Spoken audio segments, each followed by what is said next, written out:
In this book, I make the case for the masculine blueprint. This is something that all men share, the ability to be strong with others, to be tough, to work with your hands, to hold your own, to be competitive. These are things that typically we see in bullies, in overbearing, loud, macho people, but that doesn't mean they're bad. It's just one side of masculinity that if that's all they had, that's all they were hiding behind. So this is the masculine blueprint in a nutshell, but also you need a soul. We have a soul. Each person has a soul, which is like the mind, will, and emotions individually. Uniqueness, creativity. And in today's world, you either have people who are stuck with that blueprint, they have no soul, they don't feel their soul, they don't know their soul because it's traumatized, damaged. And so they hide behind the macho masculine pursuits, and that's what they're about. You see them on the outside, it's very externalized, because the masculine blueprint is very overt. The soul, I wouldn't say it's feminine, but it has those traits, the feeling, it's more covert, more in its expression of energy, more internalized.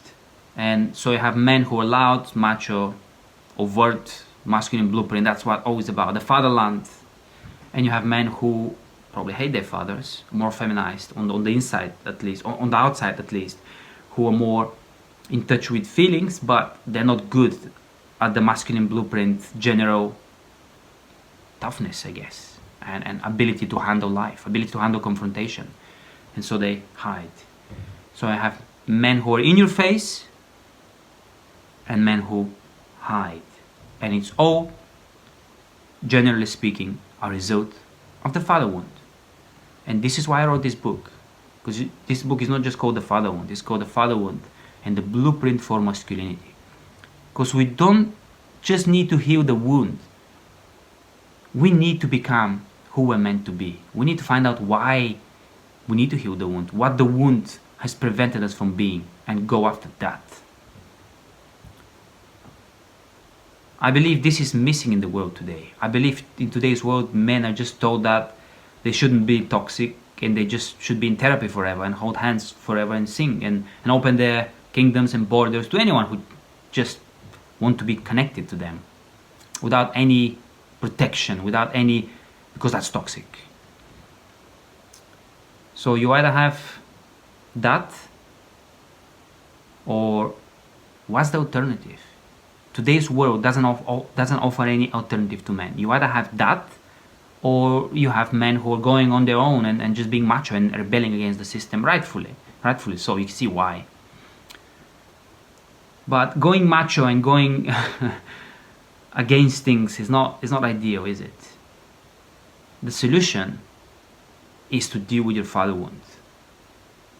Only when men have dealt with their father wound, but then recover the masculine blueprint in them, weak men will become strong, and strong, tough, loud men will become able to feel.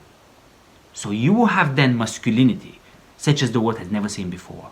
And I'm not claiming that I can bring that about. Even if I had the influence, I wouldn't be able to make men go on that journey. But I've seen glimpses of it, and it's exciting, it's beautiful.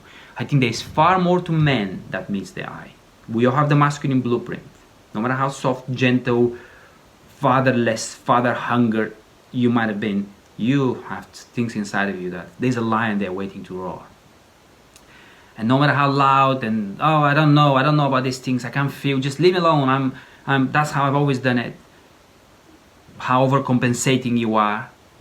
There is far more to you than meets the eye. There's deeper, sensitive, softer nature. That doesn't mean you should drop your guard on the outside, but it means you need to get in touch with your soul so that you know when to be a warrior and when to be a poet, warrior poet. Some people are only warriors, some people are only poets. We need both.